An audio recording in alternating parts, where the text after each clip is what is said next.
This session brought to you by Odyssey Games for pre-orders and sealed product, CCG Prime for tons of singles and supplies, Cardo Doko for international rulers looking for product, and fowlibrary.com for articles and wonderful deck lists, as well as our guest lecturer members Vite Ramen and Darren Noblock. Class is in session. It's okay. Oh, I see. Hey there, rulers. Welcome back after 2 long weeks of Force of Will. Sorry I wasn't here last week. I was in the ER. We're here for your favorite ever Force of Will podcast. It's Office Hours featuring myself, DMO73, and I'm joined as always by the lovable Mike Rance. Great. And the barely has read any of the cards I've sent him, Paul Reisman. It's going to be a great night for Force of Will. It is going to be a great night for Force of Will. Chronomage, it's good to have you here in the chat. Thank you so much for being here. And the Chronomage. Thank you very much. Sorry, apologies. The Chronomage. It's good to have you here. And you will address boys, it as such. Boys, did you know that FoW is a month away? What? Away. Yeah. 1 month away. Yeah. We currently Also, have... She told me yesterday. Yeah, that's true. 7 rooms left in the hotel block. So just so people know, rooms are going fast, and you have to have your hotel room reserved by the 6th of October. So if you haven't already, go get those hotel rooms reserved. It is truly the best way to enjoy FoW because you wake up, go down an elevator, and you're at FoW. Wake up, grab brush, put on a little makeup. It's the easiest way to do it. So yeah, go feel free to get signed up for that. Hopefully we'll see you there. It's going to be absolutely amazing. All of the pricing is officially in. We have everything sorted. It's crazy. Guys, there was so much news over the span of the last week that I was not expecting, and I, have some kind of back channel information. Did not know any of this stuff, so I was learning at the same time as all of you, and boy howdy, it's a lot. There's 3 whole pages I have to read. Let's jump in. So we won't go into the necessarily every single copy of every single card because so much of it has this beautiful looking under development sign on it. We're going to be more talking about like the concepts and the mechanics because those are probably locked in at this point. But we have these new rulers. I'm very glad that under development is in meme font too. It's my favorite part of this whole thing. But anyway, continue, Jeremy. Yeah, it's very bottom text, bottom text for sure. Solarization of light, bottom text. Yeah, for sure. Solarization. So this is our new suite of 5 of the 8 rulers of this new set. It's these solarizations. We have 1 for each attribute. They bring back judgment, but they have this specific judgment cost of putting 5 non-magic stone matching attributed cards from your removed area to the bottom of your deck in any order. You will see this come up as a theme very prominently throughout this set, as it's the way that you can play cards without producing will, because as Rio said in the video, or as Kawamoto-san made in the video, in Solaris, there's no magic stones, so there's no way to produce will. So this is kind of how they drive that mechanic, which is kind of cute. I like it. And then it says, if you would produce will from a magic stone will coin source, magic stone or will coin source, you remove the top card of your deck from the game instead. And then if opponent would produce any amounts of will from a non-magic stone, non-will coin source, aka the Garian or the Drywing effect, you both remove the top card of your deck instead, and they produce no will. And here's the kicker: if an ability your opponent controls would make it so you pay any amount of will, you pay 0 instead. So things like Feathsing or tax abilities or anything else like that, Wall of Wind, the Kilo as well, don't affect these cards. Wall of Wind coming back, everyone. Wall of Wind coming back. In general, I just want to talk about this idea of will hindrance as a concept attached to these rulers. I do also want to share real quick, because I think it's relevant to the conversation, what their stones look like. Their type of stones. Paul has vanished from existence. Bye, Paul. We have the Solarisite that as it enters the field, it removes the top card of your deck. You can play up to 10 of them, and it taps to remove the top card of your deck, or taps to reduce the cost of your next card by the matching attribute or void cost, and then that goes away at the next will cessation. So you can't float. Essentially, it works in the same way of you can't float will. You can't float the cost reduction past recovery phase. So they work very similarly. So instead of producing will to get up to paying the card's cost through the use of putting cards on the bottom of your deck or using these stones, we're bringing the cost of these cards down to 0, which is neat. I don't know. It's very interesting design space for me. Yeah, it's like a total inversion, and it's breaking my brain. Yeah, that's fair. That's fair. It truly does feel like it's not cool. It's like, what? Yeah, I mean, it's a lot to think about for sure. So Muse staring at is just a hard counter to these stones. So kind of yes and kind of no. This is kind of a conversation that's happened a lot in the community when these stones and these rulers were first released, is this idea of, oh, Muse staring at just is like a hard punish to these, right? But I think the important thing to note is these stones also can just remove the top card of your deck from the game, which is still like useful for them. And these rulers have judgment. So I wouldn't be surprised if we see something come out of these rulers that like their J ruler sides have imperishable, and so they want to be flipping very often, like ways to play around Muse staring at. But also I wouldn't be surprised if those rulers just like, I don't know, it just feels like, yes, Muse staring at will be good, but I think you have to think about the idea of trying to use Muse staring at to stop an entire deck from functioning when you only play so many copies of Muse staring at, I think is something to be considerate of, right? Like, if you have to try to Muse staring at me every single turn so I just can't play cards, then you're probably also not playing any cards, which means eventually you'll run out of Muse staring at and I'll get to start playing cards. So I think that's just something to be considerate of when you look at these stones. It's just very neat to have this true, like, for so long in Force of Will's lore, it's been the champions of the magic stones, and now we have this like true anti-magic stone concept, which is just very neat from a lore perspective as well as a design space perspective. 0. Hopefully we do not see the same issues as with Regalia again. I think we won't, because you still have to like tap resources to make cards cost 0. It's not like everything just becomes 0 permanently.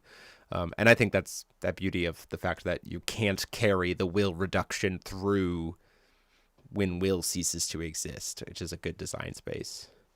Yeah, I mean, you're using your magic stones to essentially reduce the cost, so you still have to tap stones to get resources outside of the game. So you have to have resources outside of the game to reduce the cost. So it's not truly a 0 cost, right? Yeah. That's not what you're doing. Yep. And that, as Steven brings up a good point, is these stones do talk about the fact that they don't target, and so they also can be used for like activate abilities of cards. Like these stones specifically say pay X, pay Y, attribute or void less for the next spell or activate ability that you would play that uses those, right? So Muse staring at doesn't mean that, the deck might just have a lot of activate abilities to be able to play through Muse staring at. We have things like Garion, we have things like Persephone. I imagine we might see more in this. We have the judgment mechanic. Like there's a lot of stuff that goes into this that I think is interesting. Well, and if I understand correctly, if you Muse staring at something removed from the game, you just gave them back resources in a way? Yeah, because it'll just get removed from the game. Yeah, so it'll just be able to be used later. Yeah.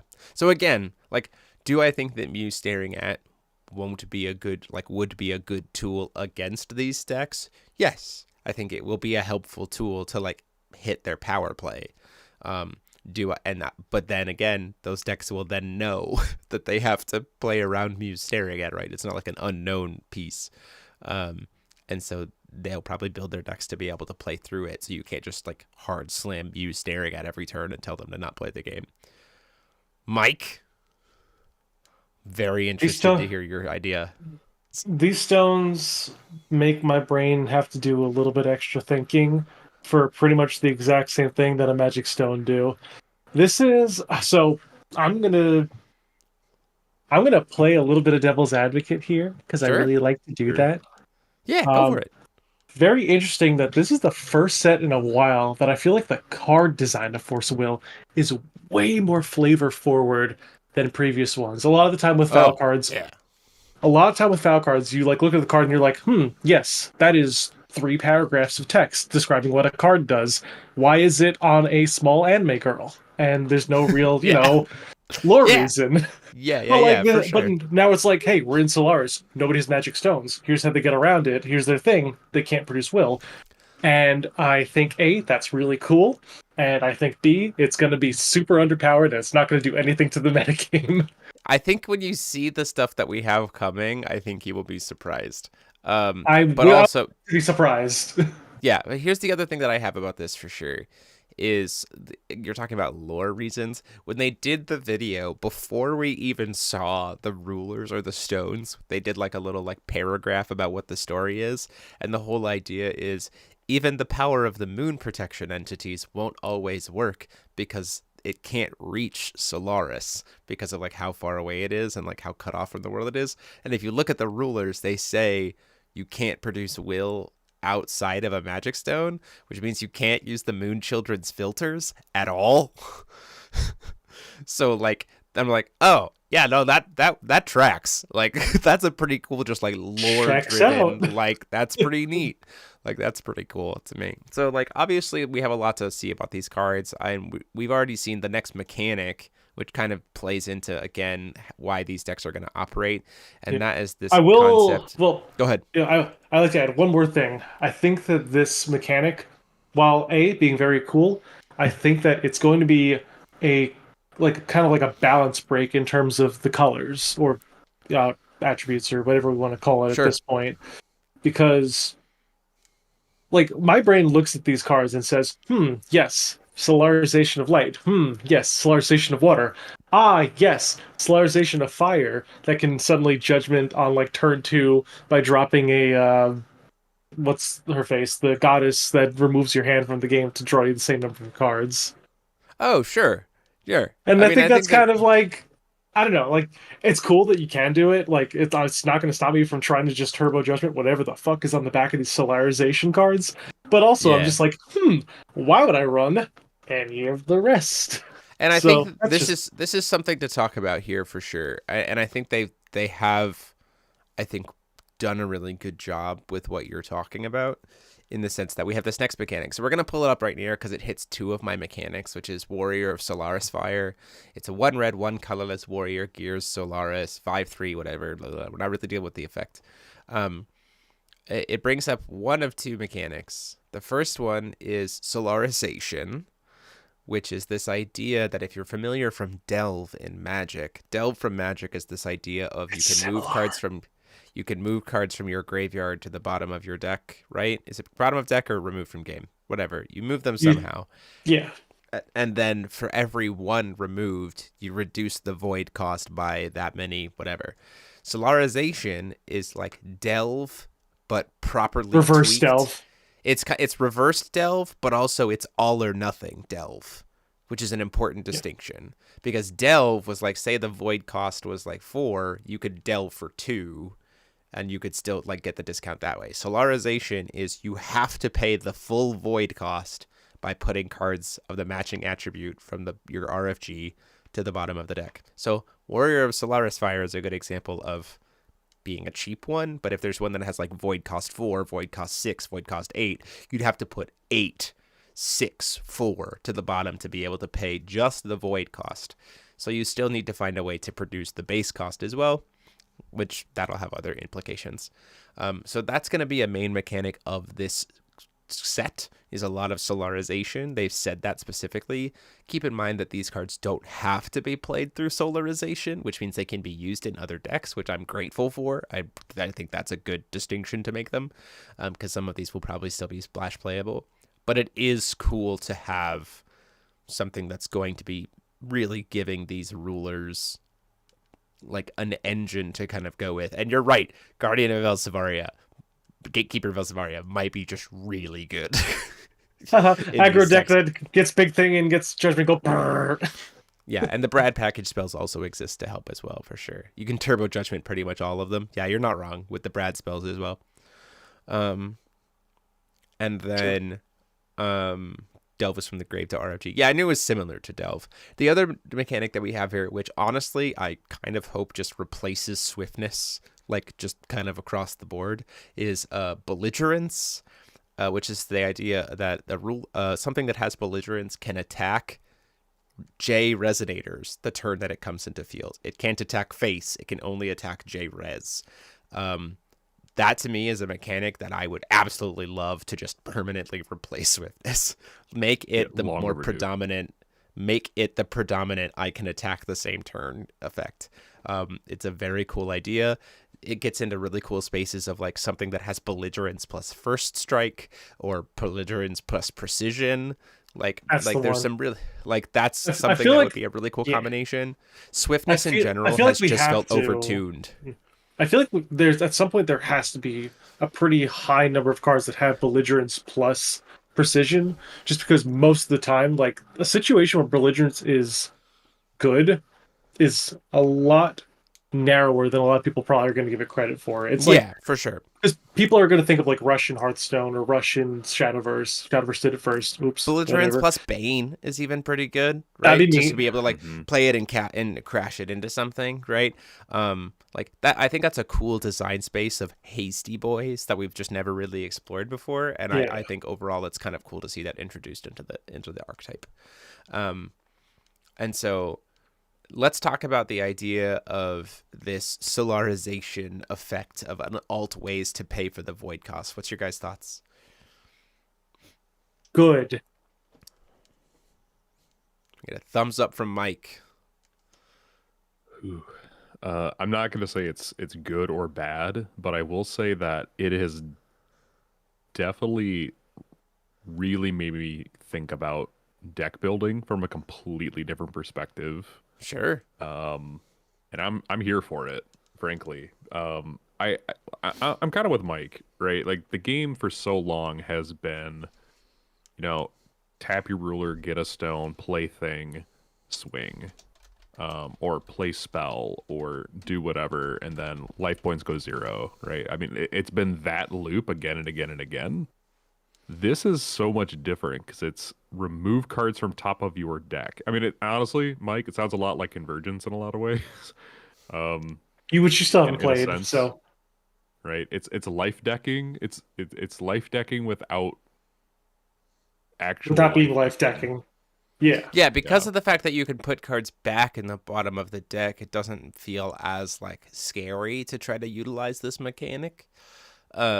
Which I think is something very interesting that I want to see is that, first of all, Solarization. I'm gonna make a little pet peeve here though, because I got a minor pet peeve. Why is this mechanic that seems like it could just be something that could be evergreen, keyworded to something that's very specifically for this cluster? It's my only gripe. I got a very minor inheritance. Whatever. You can inherit in any you can inherit in any form that you want. It's whatever. I mean, like, it's not the first time.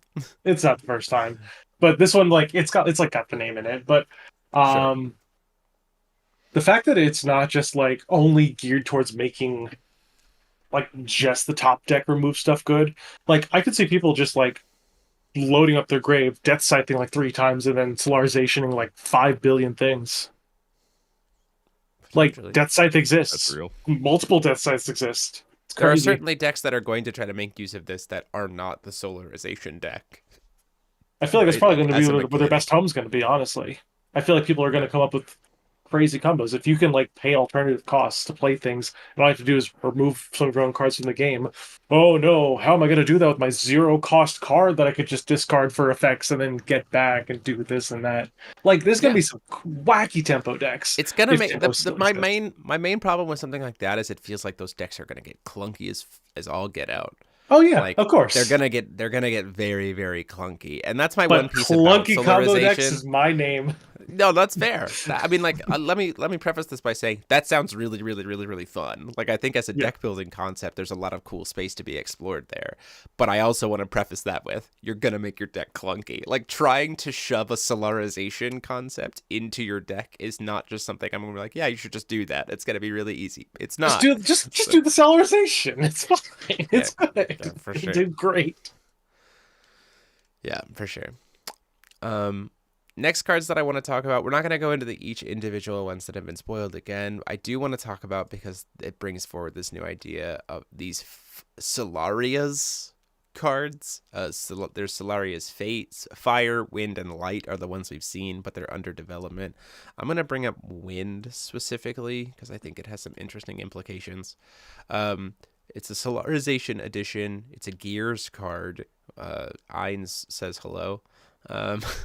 And it says, at the beginning of the game, if you control a wind ruler, you can put this card from your hand into the field. So it's a little bit of a Leyline concept that essentially gives a pseudo form of homeland to every ruler in the game.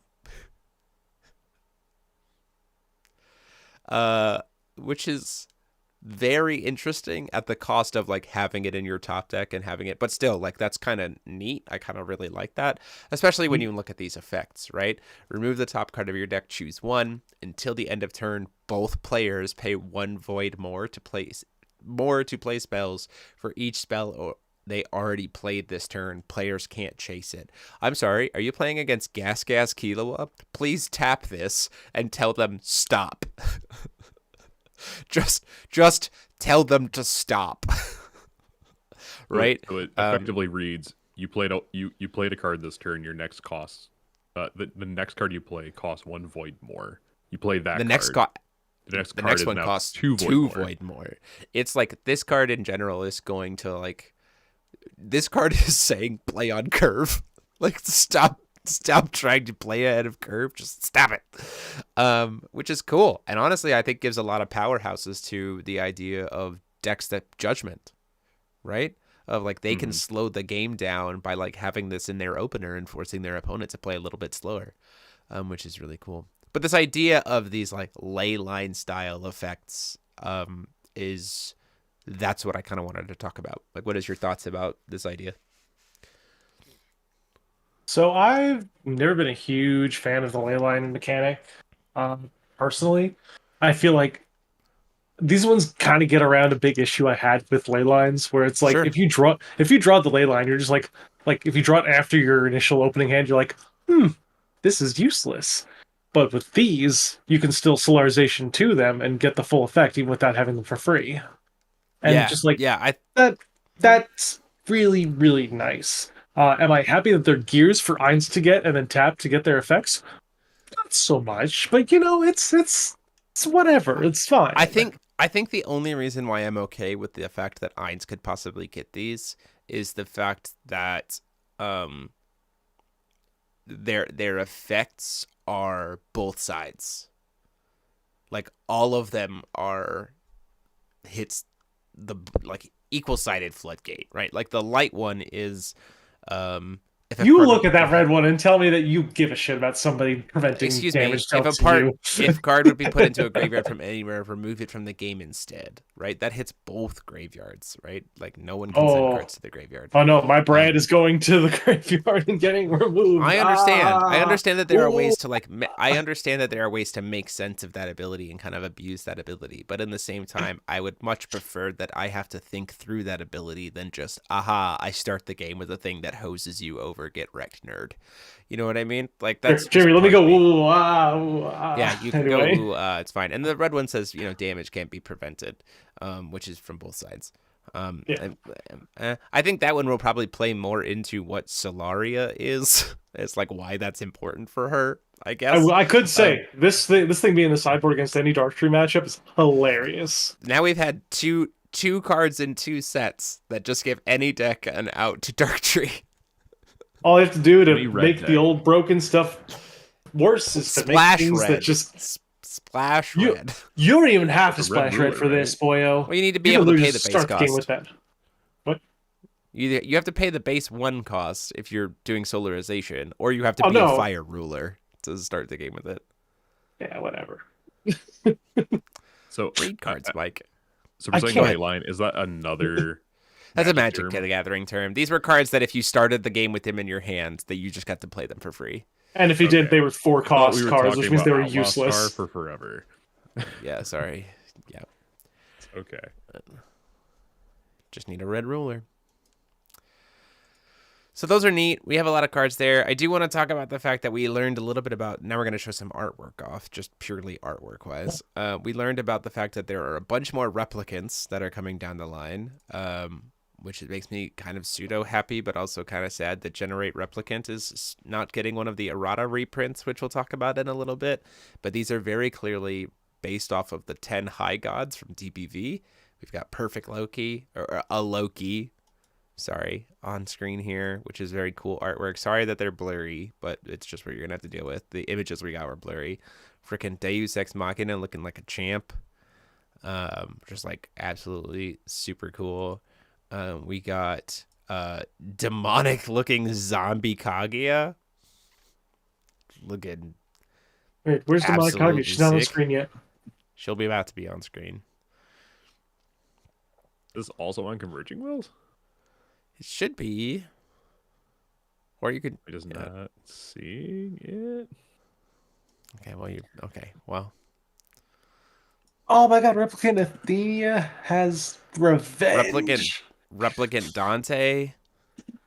We'll get to the actual text of Replicant Athenia because that's been officially spoiled in a little bit. But Replicant Dante. So it looks like, sorry, these are the high gods from, not from TPV, but from Game of Gods. Have been converted into these replicants. Shiva, looking very, very cool.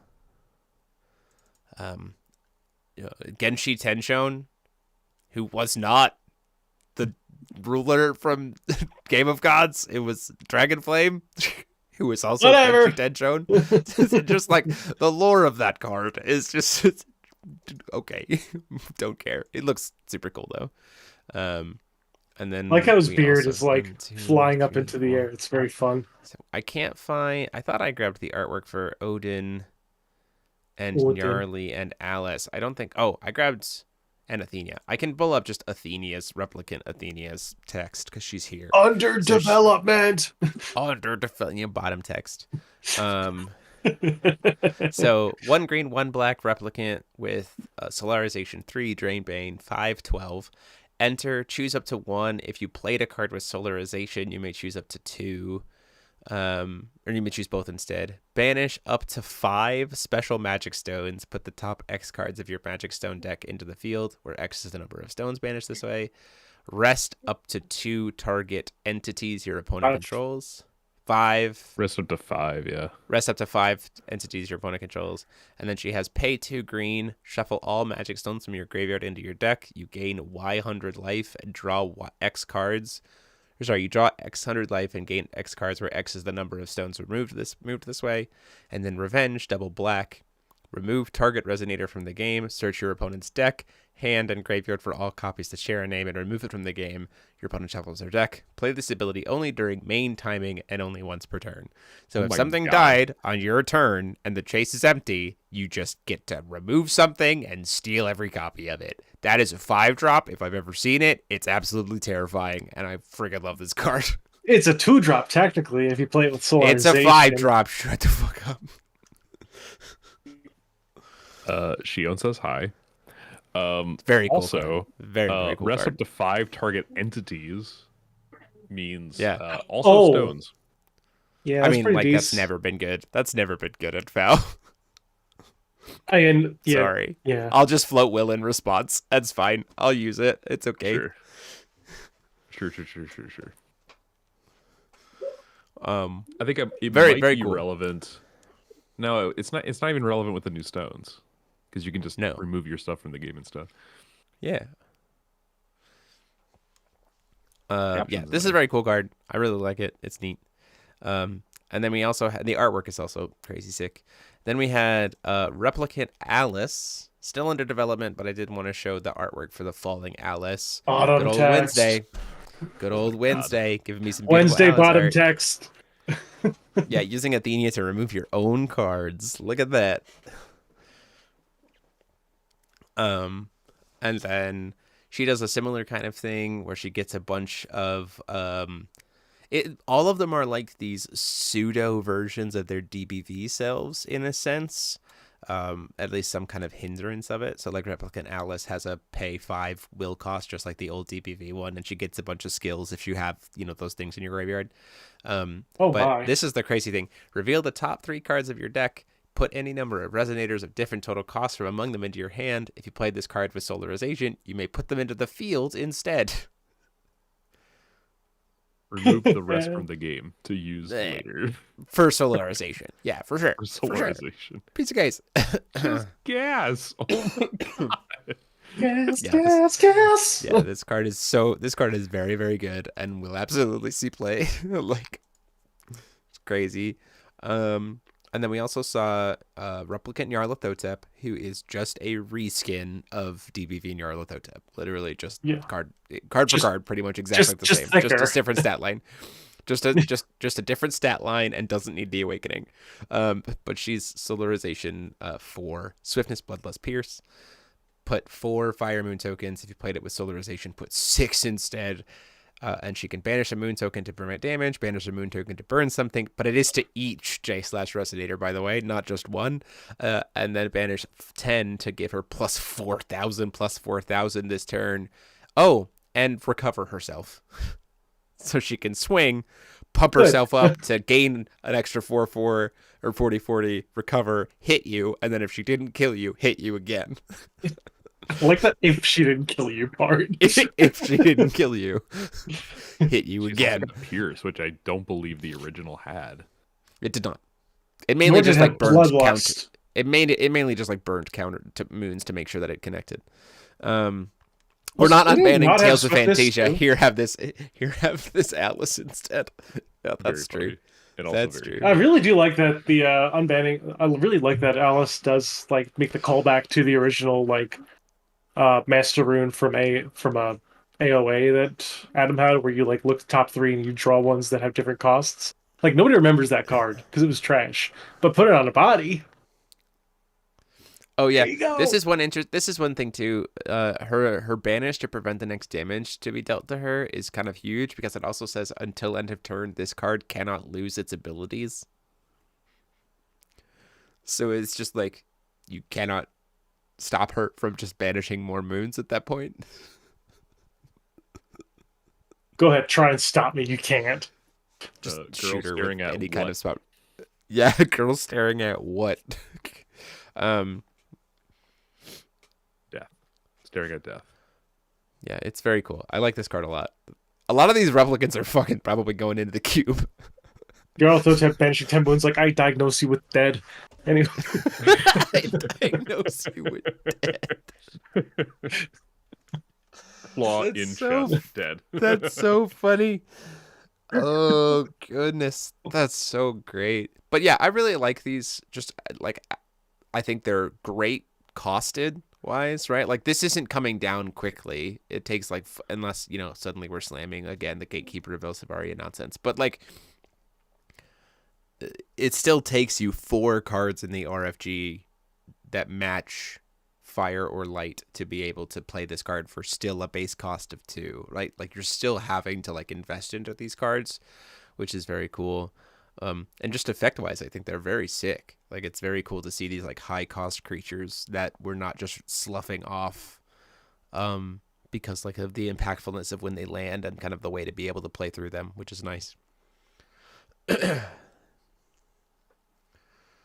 How many replicants are there? Probably at least 10. Because of the 10 at least Game 2. of Gods, High Gods. On one hand, I love this for Aristella 2 plus Little Red the Wolf Girl, but on the other hand, I really love the GDM art. Oh, God Devouring Messiah. Nyarlathotep. Yeah. Yeah. Just play both. Why not both? ¿Por qué no los dos? ¿Por qué no los dos? Very cool. That's for you, Alejandro, if you're watching. Anyway. It's specifically for Alejandro. No one else. Just for Alejandro. I do want to talk about, we've got a few more things to talk about here. First off, I want to show off that we did see the next monthly promos being Last Days of a Powerless Dragonoid, which is absolutely gorgeous and terrifying as a card. It's a very cool looking card art. and it's cool to get this card back into players' hands. They did a really good job. And the other one is the absolute mad lad decision to make Typhon's Blood a monthly promo. I mean, I guess if you don't have enough Typhon's Bloods to make your deck, here you go. Put them in your deck. Even then, you probably don't. I'm missing 3 for my collection, so. Oh, 8. there you go. Perfect. I remember when I got my Croc Shark promos. It's because you couldn't get enough Croc Sharks because nobody wanted to buy that much BFA. So I just have a bunch of the summer Croc Sharks, which are, by the way, so much better. They're so good. Yeah, for sure. This Typhon Blood art is absolutely gorgeous. I will say that we have been given enough of these for FoWFest that top 16 at FoWFest will all be given 4 Typhon's Blood and 4 Last Days. So, like, that's your additional promo pricing on top of the other stuff we have for top 16.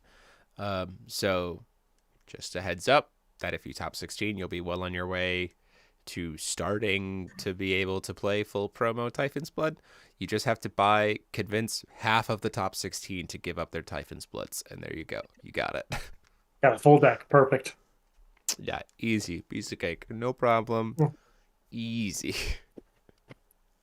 Yeah, very cool. And then the other piece of news, let's keep talking new mechanics, because I do want to talk about, let's go there. We're talking about Reincarnation? We are talking about Reincarnation. Yeah. So Reincarnation is this new idea that they are bringing forward, which essentially boils down to the perfect Loki concept, but as a mechanic.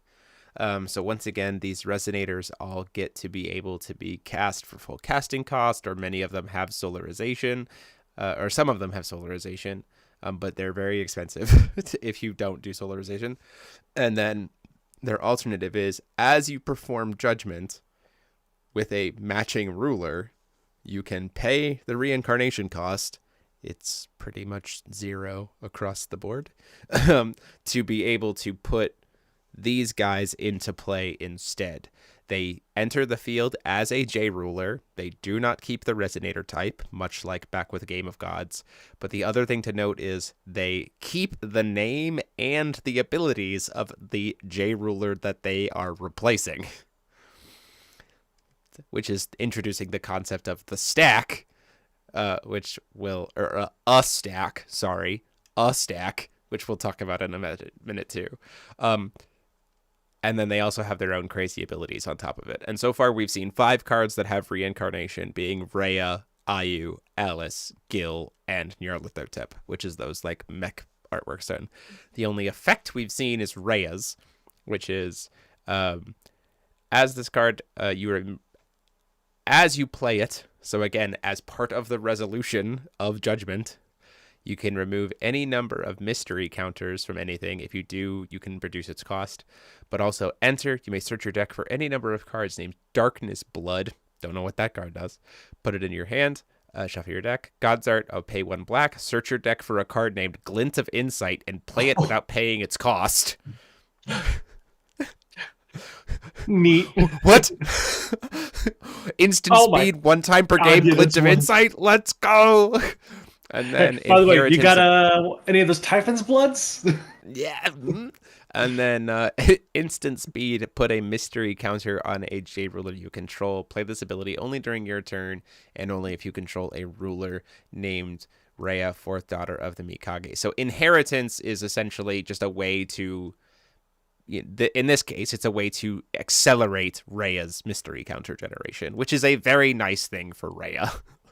Like, in this day and age, it's very cool. If we would even consider the idea of bringing Rhea back, like, this is a way to help her nicely. Yeah, I remember using those mystery counters for so much as Rhea. Like, Great. So the other thing, I do want to point out here that we've seen one other card that kind of talks about this idea of a stack. And I want to bring it up here if I can find it. Nope, that's the Aristella. There's, like I said, so much news. Gosh dang it. I'm going to go to Converging Wills real quick. I'm going to bring the Rhea back up. While I look for this card, I want you guys to talk about this idea of like approaching this as a way to revisit and kind of like ascend essentially through Resonators and the Perfect Loki mechanic, these older rulers. So talk about that while I go find this thing from Converging Wills. Okay, have fun, Jeremy. I really like this because I like the old rulers, and this makes it so that the old rulers like have a purpose instead of just making your binder look pretty. Um, I also really like the fact that like I don't know the fact that this has like inheritance to like match up with the J ruler side is kind of cute. It's a nice little callback to even like it's a callback to Lapis Cluster plus Rhea Cluster. It's very interesting how they did it. I like that a lot, and also the gods art getting a iconic spell is very neat. I do like that quite a bit. Um, I don't know how I feel about stacking things on top of things, just because like fine, it's okay. I, to be honest, playing this as a resonator seems kind of cool. Like Ray is a really interesting one because you can just inheritance to put her into the grave and then just like like I don't know, Book of Vibe on her or whatever the new powerful card that actually brings things back is called, whatever those are. But like, but you get the gods art still. Like you don't have to make her a J ruler. You never have to make her a J ruler, but you can. Just kind of neat. I like that.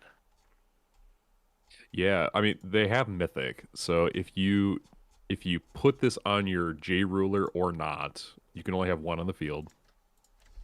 And it doesn't seem that it doesn't have Solarization, so you can't reduce the cost and just play these in the No. deck.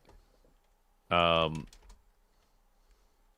so I think the only way you Oh, I really misunderstood can play something this about card this. is if you play the OG Rhea.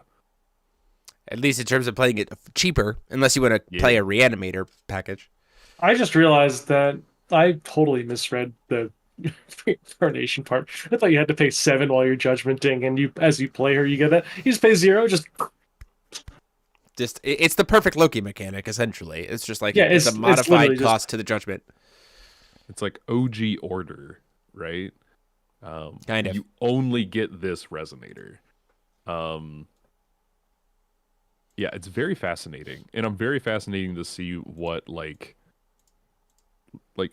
Gundam Girl Nyarlathotep does. I was literally Right? about to say this Because is a Gundam. This is literally just a Gundam. there are so many just Gundams in this entire cluster. It's great. Just a Gundam. In I fact, I'm a found little the disappointed that image. there's not more just Gundams. It's just giant. It's just literally just giant robots. Okay, I found the next card. Speaking of giant robots, so there's this concept of this is Dominatus Chronogear, which we've seen in its full spoiled form. It's 1 white 6 void. This has Solarization of 6, but this also has Reincarnation Tina, so you can put it into play when you're doing contracting off of Tina, which is interesting. And it says this card or the top J ruler of this stack gains whenever its card is rested. This card is rested. Put target light resonator from your removed area into your hand, and then it has some other stuff. But this is an interesting point for the concept of the stack, like a stacked card, because keep in mind that the J ruler you're talking about, because this has a specific ability that says if you put a light queen J ruler into the field, Light Queen. you can take it from the graveyard and put it into the stack underneath the thing. But keep in mind that because you're doing that, it will only grant that first ability because it is the Reincarnation mechanic that grants you all of the names and abilities of the things underneath it. So we're just Ixies now, but like complicated Ixies, and I'm here for it. Yeah, it's not just material anymore. It's just a bigger card. Yeah. I just think that, yeah, it's just a bigger card that has more stuff. One thing to note, too, just in general with these cards, is that this card in particular, Dominatus Chronogear, we currently have 2, 3 fair light queen J rulers potentially to put into the field, being Fairy Queen Alice, Tina herself, because she's a light queen, I checked, and if we reincarnate the new Alice Resonator, then she's a queen Resonator, but she'd enter the field as a queen J ruler, which means then she could have this. So Yas Queen Slay, get swords all day. Oh my god! And then this also, keep in mind, this also has sashay away. Yeah, sashay away. Sashay away. Keep in mind, this card also has an inheritance effect, so that it's easy to get to graveyard to kind of modify stuff. Like we've been saying for a long time that like J rulers don't really matter, like haven't had nearly as much of an impact in Force of Will for a while. J rulers matter now. We have been talking about it for a bunch. They were like, bet. And they just like brought back the heat on these J rulers. Like J rulers are gonna carry so much weight when they come in swinging now, which I'm for. Like if this is the way we bring back Judgment, if this is the way we like bring back a lot of relevance of J rulers, like absolutely, I'm here for it.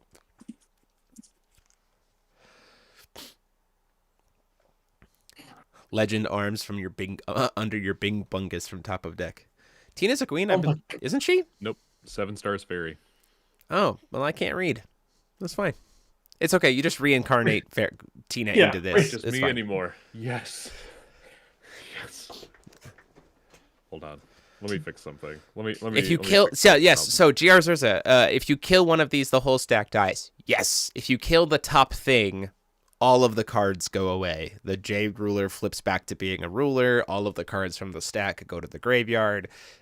Stack is one card essentially. The stack is essentially, it becomes like one card. Just one big thick card. boy. Yeah, thick and ridic, big old card. Okay, but the cards beneath the top card, are they on the field? They are not entities. No, the only concept that is an entity is the topmost. Yep. So if I detach a Sangin, will I get the effect? No, you will not. Okay. Doesn't happen. Unless we're talking about like and you do not attack Renaissance era. You will not add the attack or defense of all of them. The only things that you will be adding to the top card, this is a great question, and this is why I wanted to talk about it. The only thing that you will add to the topmost card is, if it's reincarnated, you will add the names and abilities of the original J ruler that you're reincarnating on top of. And for cards like Dominatus, any abilities that they specifically say that they grant to the topmost card will be granted. None of the other text on Dominatus will happen. I hope eventually they create a card that just lets you stack a stack on top of another stack. I just want to make the biggest possible bungus in the entire world. Yeah. No, Jim, you don't understand. I want to make my entire understand. A stack. I understand. I understand completely. I want to turn 60 cards sideways at once. Yeah. I want to turn my whole deck sideways at once. Yeah. This is Robert, I think we just found our Megazord dream again. Yeah, there it is. There it is. A stack. This is very cool. This is the Voltronest Voltron of any game I've ever seen in my entire life. Yeah, I like it. I like it as a concept. I think it's very cool. I think it's a really good way to give a lot of powerhouse to these J ruler decks. But you're saying, but Jeremy, they'll only be single rulers when they start the game. It's okay. I've got you, bro. Let's talk about the next mechanic that they introduced. Let's do it. More mechanics. Give me We took a break. Yes. We took a break for a week. And they went, how dare you in your hubris think that you could take a week off? I think it was more, Jeremy can't report on anything because he's in the ER, so let's just give him everything. Everything. They truly did give me everything. Here you go, Jeremy. Take it. It's yours.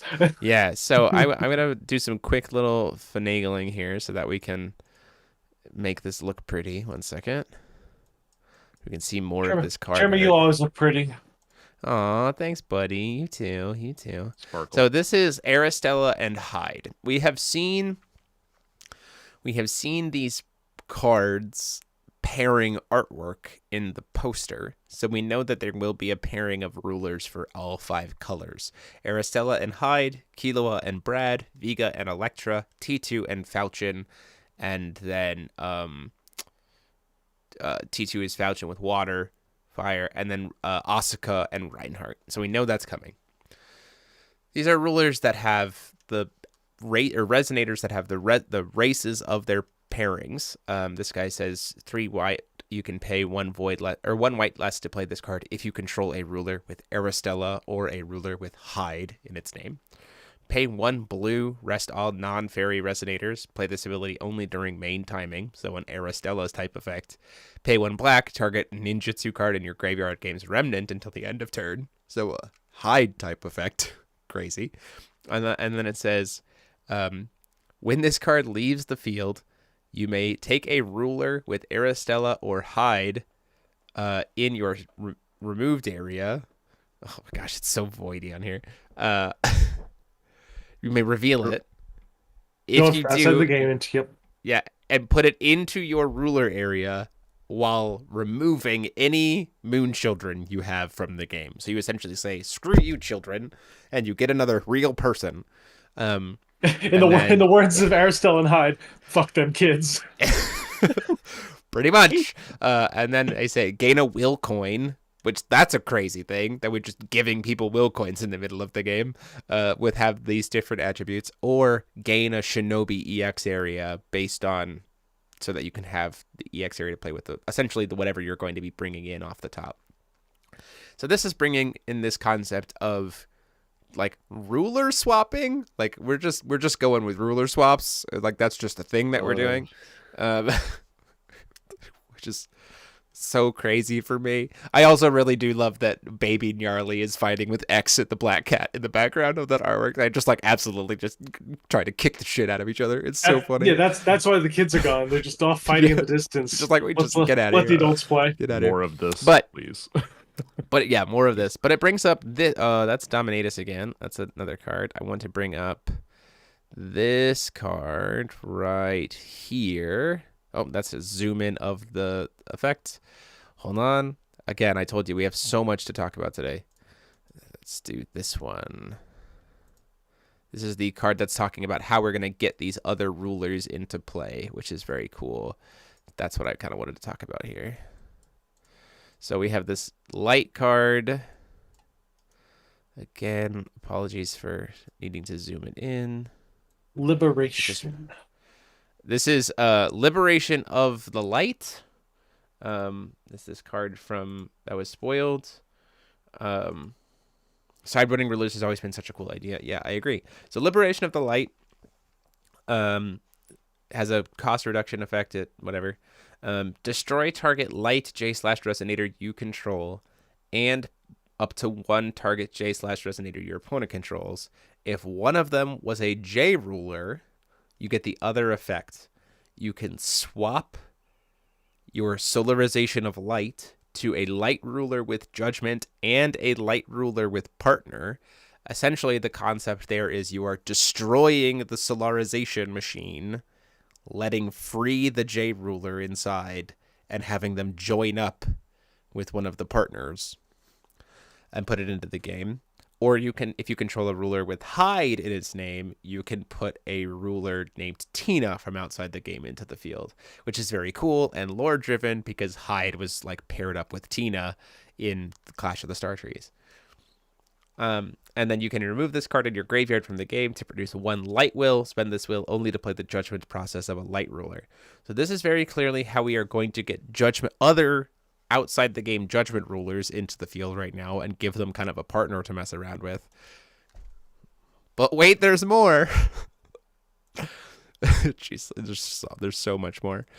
We got a new extension rule that we've seen part of the text of.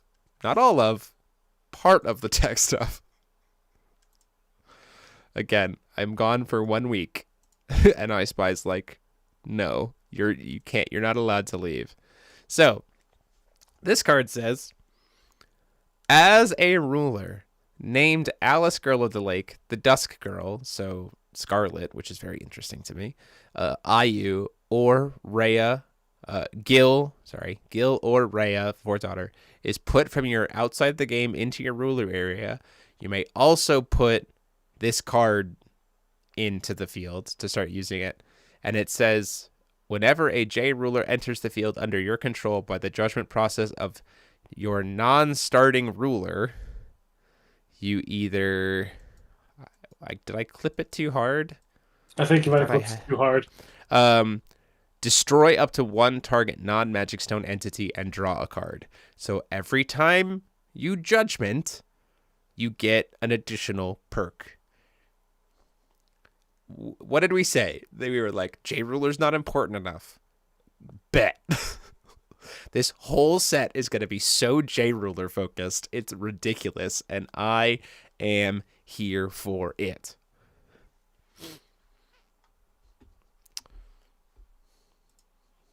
Okay. My brain gonna explode because so much text. A lot of reading. So much text. So many interactions. So much deck building creativity. So like, okay, how do I say this without coming across as like? In my day, we didn't have to. Yeah. I'm just hoping this is the ceiling. Oh, sure. I think I can agree to that too. Like, my hope is now that we've introduced the mechanic and now we go horizontal, not vertical. Right? Yes, in terms of like please. Design complexity. Because if we're gonna reintroduce judgment, great. Like, yeah. we're just gonna improve upon the basics of judgment. Awesome. No more contracting. I'm okay with that. This card, like, wording wise, is a mess. And yeah. Oh God. It's so abstract that unless I just like read the card, yeah, like as I do the thing, like I feel like I'm reading instructions more than I'm actually like reading effects. Yeah. So if this, well, I mean, that's what I mean. It's an extension rule, so it is kind of like that tracks. Yeah, the extension rule. I'm the legacy, the liberation of the lights card, Aristella and Hyde. Like if these cards are like, this is the ceiling. Yeah. Cool. Yeah. No, I agree with that. Not to be the wet blanket on the hype train. I'm very hyped for these cards, and I don't think you're the wet don't blanket. do more than this. No, I think this can be the stop of it. I mean, I think that this is setting itself up nicely for the masterpiece collections to be like, this is how we're gonna bring judgment back, and so now you can expect to see a similar concept applied throughout the masterpiece collections. Right? They even said in the videos that more extension rules will be coming in the masterpiece collections, which will probably put themselves in line with like these kinds of concepts, which I think is great. I think that's fine. Thanks, Chronomage. We're doing better. It's good. Good to see you. Time to use that fancy Japanese Uber Scarlet. You got it last VowFest. Heck yeah. Heck yeah. No, these cards are crazy. These cards are like so. They're gonna be a nightmare to explain to new players, at least in terms of like the creative flexibility that they can bring. I'll say the game as a whole is kind of tough to explain to new players. But we're already there. Like, yeah. So like in that sense, like we're already there, right? Let's just like if you were gonna bring judgment back, this kind of feels like the way you kind of had to do it, if that makes sense. It does kind of just feel like this was the way we were gonna bring judgment back, in a sense. Which is just neat, and I'm here for it. I'm excited. It's not quite intuitive, yeah. Like I've got one questions. thing that I have an answer. Oh wow, you put me on the spot. Crazy. So being put from outside the game into your ruler area, that's only when you swap it out from another card effect, I assume. Yeah. And then you put an extension rule with return and its name from outside the game into your extension rule area. Is this not already in your extension rule area? See, that's my when I was reading this, I was like, is this the one being put in, or is this already do you have there to just, like, and I'm putting in a second one? Like, or do you just like reach into your pocket and you're like, hey, by the way, while I do that, I got this here. Yeah, I know. I mean, my thought about intent is that it will be this is the one that you're putting in. Like it brings in the ruler and this, right? Yeah, but like, where does it even bring it in from? Like, do you need it in your sideboard? The sideboard. That'll always be your sideboard. Outside the game always refers to sideboard. Yeah, but like, does this need to be in play in order to be pulled from outside the game to have I its don't think so. effect? And that's why I'm I don't know, thinking like it's the just Q and very A weird. the Q&A document will be helpful. I'm gonna I'm As gonna I'm gonna usual. I'm gonna pop over here with Paul in the corner of, if the card needs a Q&A section to explain what its effect is, Sure. I have I some think I problems. think I have some I think reservations. I think it's I say this from the perspective of intent Pocket rule. matching pocket. I think it's one of those. I think what I mean by the importance of the Q&A section is that the Q&A section has been where the company has used to clarify intent versus language.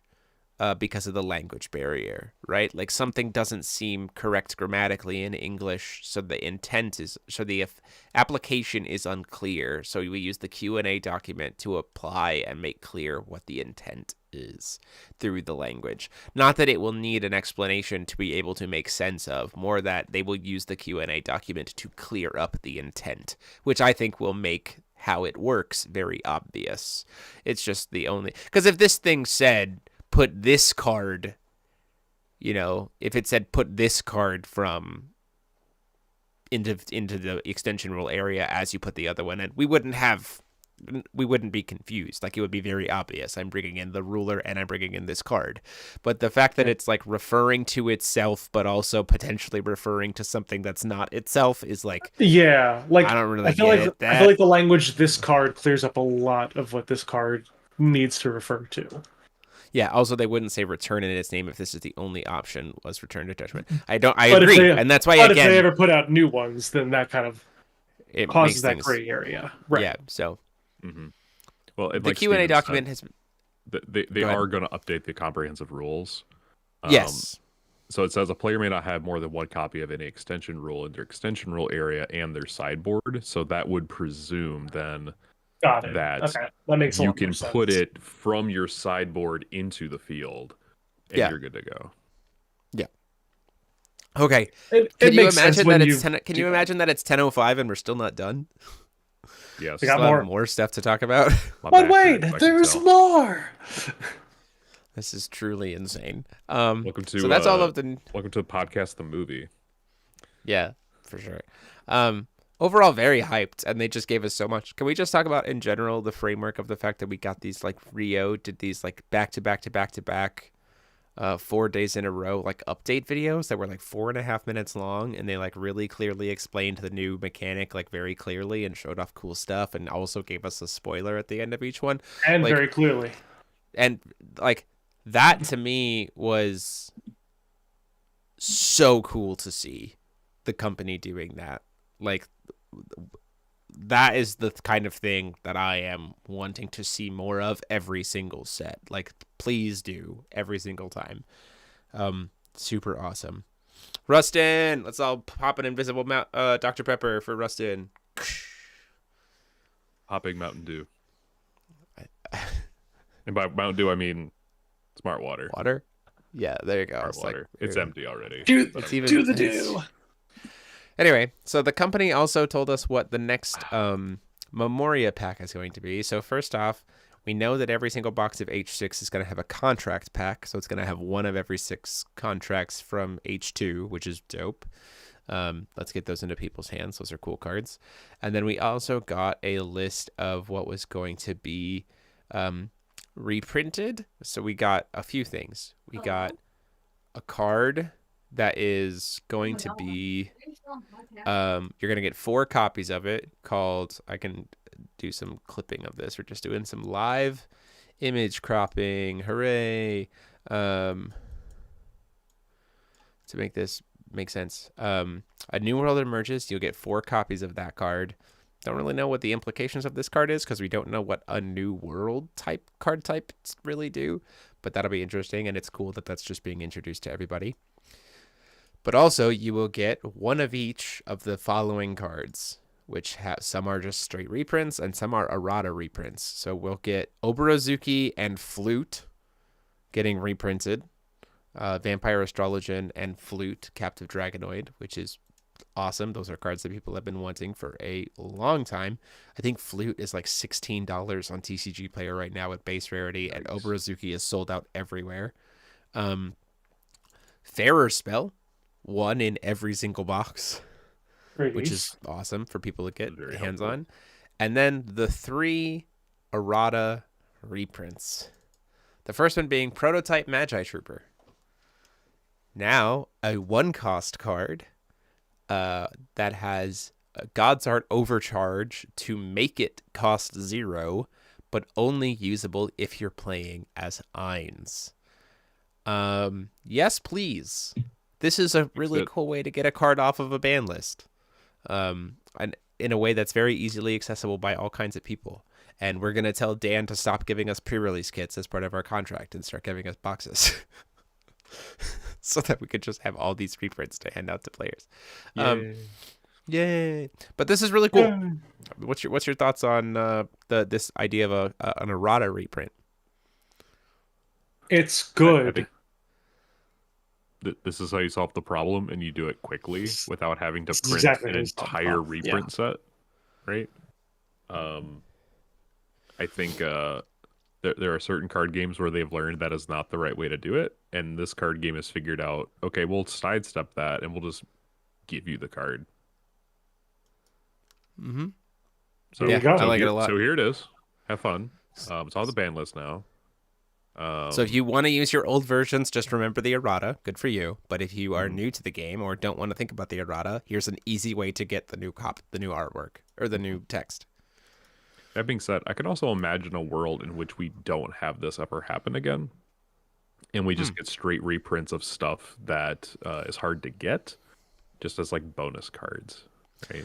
I think it's a really neat way because Forcible has had this history of like overtuned cards that like are just a little too good and thus end up on the ban list. Things like Generate Replicant, right? That card is just a little too good, but imagine if Generate Replicant had the errata of truly only being able to grab replicants, right? That'd be a cool card. With Replicant to, like, see in simply. Its name. Yeah, with Replicant in its name. Like, not even, like, typing, just, like, purely Replicant in its name. Like, that would be a cool, like, way to go. There's other cards in Forcible's history that I could see that happening to. That would be very nice. And then we have the next one that we saw that was an errata reprint, which made Robert at our locals incredibly happy, which was Death Metal, Sea of Metal. That now has its same original effect, but now its enter effect only triggers if you are T2. Hey. Hooray. Great.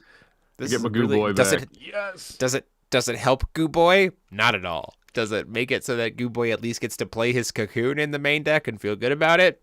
You got it. I got it, guys.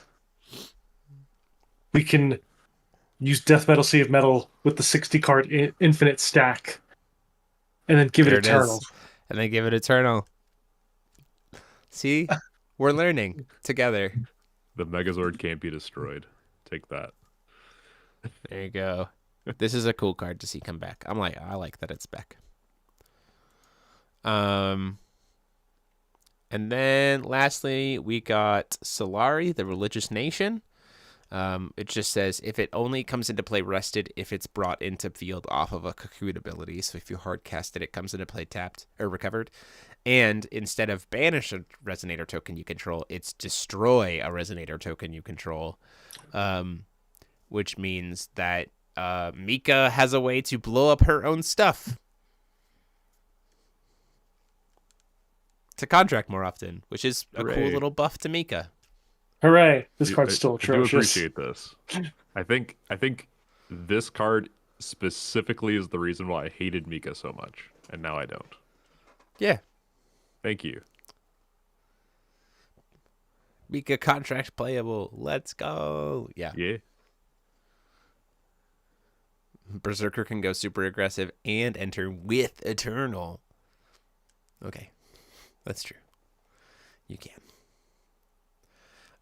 Wonder if they're going to merge the worlds again like they did with Re-Earth and the time spinning incident. Maybe that's what a new world is referring to. You're probably not wrong. Autorock TF4. Electric grocery store. I don't know. Just stop That's all I got. destroying worlds and reconverging them. God. Yeah, please. Please do. Okay. We're finally done. We're caught up. That was a lot. Okay. The hype To all train of you, just really, their hype to train all just of you really just 17 barreled still through the watching right stations. now, Godspeed. I just Yeah. want to know more about Adelbert.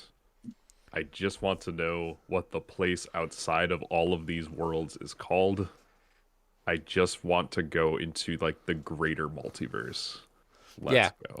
Oh, I do want to say this. This is one last thing.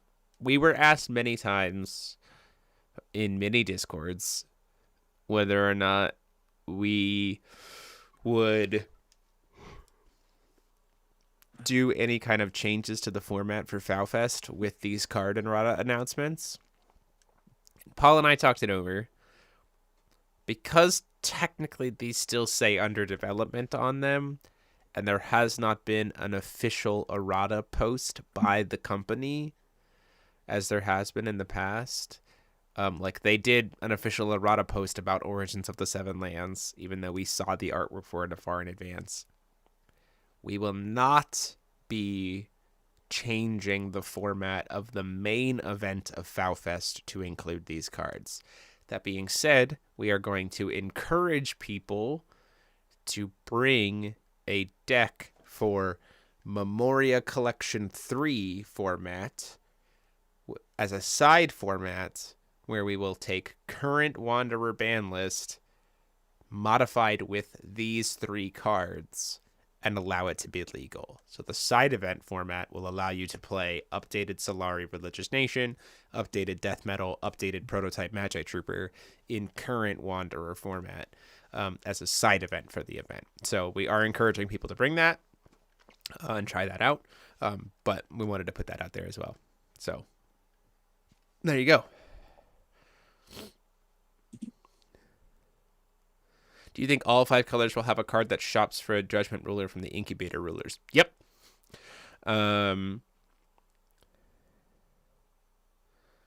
Before we end, check sites just to make sure. Okay, hold on. I gotta go check the website.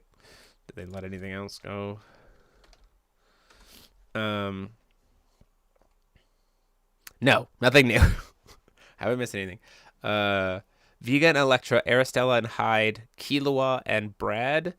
Asuka and Falchion, or Asuka and Reinhardt, and T2 and Falchion. Those are the pairings for them too. Fantasy Space. Wee. Yeah, I'm excited. I'm very excited for what, like, moving and grooving, really cool stuff, really cool ways to make old rulers relevant. Let's bring the perfect Loki mechanic back. Like, this just blows the door wide open in terms of we're going to have a bunch of really good creativity.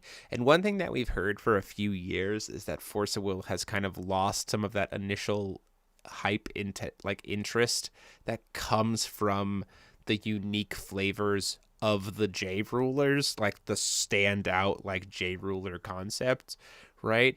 This is a way to bring that back in such a strong, flavorful way that is like no 2 people are going to build the same deck like the same deck.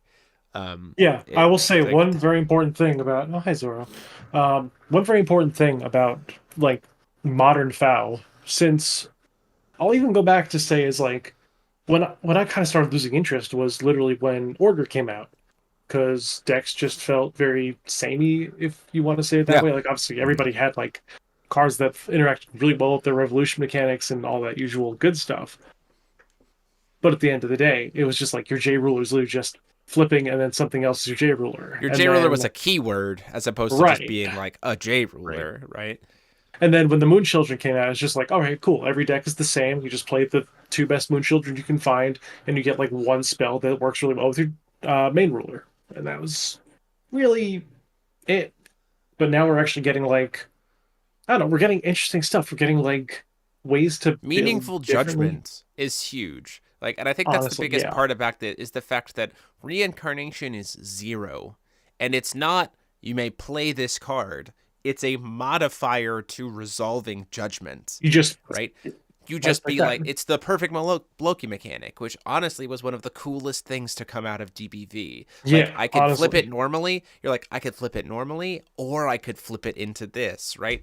And I just think because it's such a wanderer focused format, the idea of essentially ascending all these old rulers by giving them a perfect Loki is just such a cool way to reintroduce it as a mechanic, and like really bring it to have some relevance again, which is Yeah. just I so sick. I'm really hoping they continue the reincarnation train right now because I feel like just giving like small buffs to older rulers is just such a huge, I would huge love to see difference. Masterpiece. I would love to see Pilgrim Memories be like, here's a reincarnation for every ruler from Grimm. That'd be sick. Like, That'd be that would be unreal. dope as hell. Like, absolutely, I'm here for it. Yeah, Like, exactly. that's When your sick. Grim goes judgment process, oh, Yeah, wait. It's okay. He got Hook and Tell a Fairy Tale, so he's fine. he He got did. something. Yeah, he'll be okay. When you play You still Hook, have to you pay can the put this original card on judgment top of cost. the Yes. Hook. When you cheat in Hook, you can put it in as this instead, and it comes in as a J ruler. J If ruler Captain Hook. Hook entered your field from anywhere but your hand by being paid for its will cost, you could put this. You could put Hooker, even bigger Hook. Even bigger Hook. It's just that's what it is. It's that's what it's just is called. It's just even bigger Hook. Like It's a that's just it. 2000 that puts the top four cards on top Yeah, of their Magic Stone deck. yeah, for sure. It's Shunpo, will there be an just itinerary? Captain Hook, but Hook is just capitalized. Shunpo, will there be an itinerary for Hooks. the main event at FoWfest like the WGP had? No, because our event is a uh lot less moving parts during the day of the event. Um, Registration will start at 9. The event will start at 10. We will be following WGP end of match procedures with like 50 minutes plus 10 minutes for overtime, to make it going on. And the rule is we're not going to have a lunch break because there's so many restaurants inside the Radisson that you can get food to go and bring it back into the venue and eat.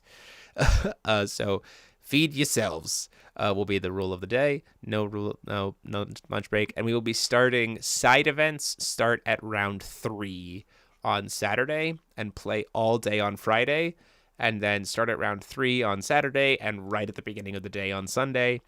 And the prize wall will officially open starting round 3 on Saturday. So all of the prize wall points you earn on Friday, you just hold on to those, and then the prize wall will open at 3 o'clock on Saturday.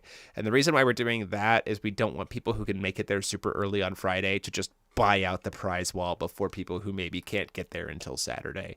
We want it to like everybody to have some time to be able to kind of get there and hang out and play through and earn some prize wall points before we get like bombarded. Now, don't get me wrong.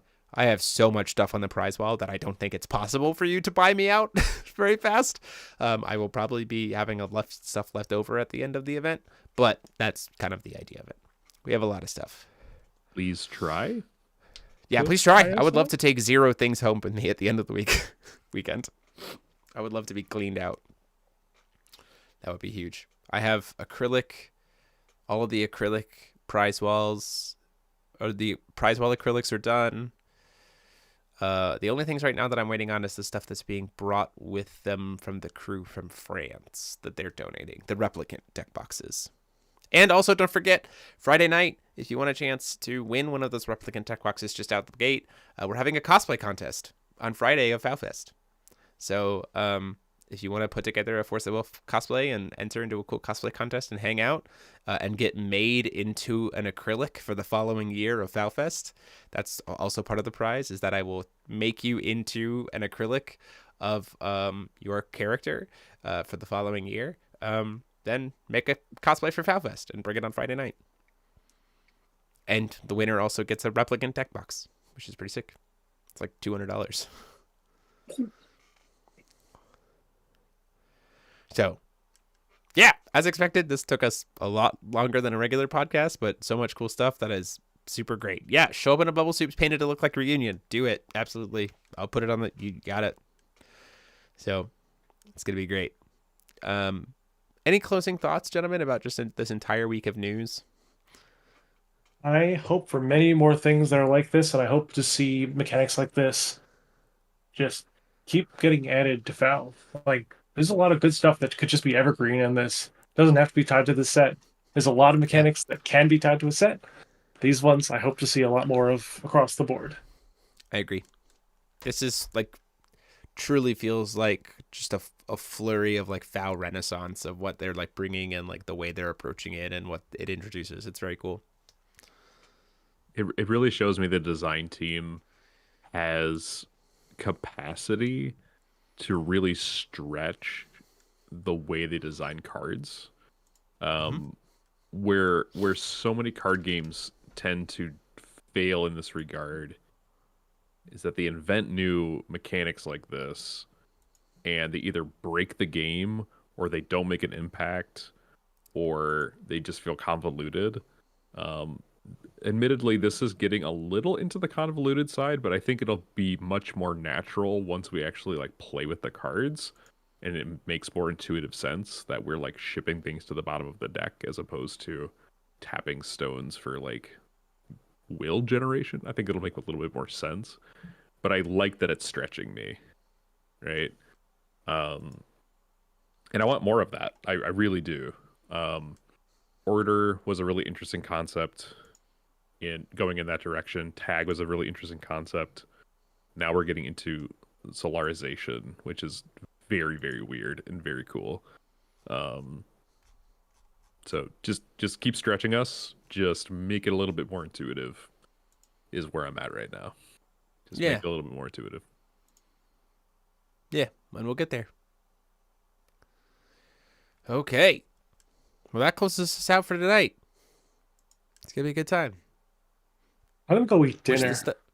I'm going to go work on sleeving up ABC demo decks because I want to have like rentable ABC decks for people to try ABC before we give them an ABC deck. I will say this to one last kind of closing statement. If you're coming to FoW Fest and you can build an ABC deck, I would encourage you to do so. We will have 50 ABC decks to hand out to players, but we're expecting a lot more than 50 players. So, kind of the recommendation is like if you can get away with not being given an ABC deck, we would advise you to try to do that so that we can get the decks into hands of players who just can't possibly do it. So, but that's what we got for you. So thank you all so much for watching. This has been myself, DM73, and I've been joined as always by my Grants. Goodbye, everyone. I'll remember you all in therapy. And Paul Reisman. You're the reason we're sending Mike to therapy. And so feel good about yourself. Saying class dismissed, I have to start Mike's therapy session. So have a good night.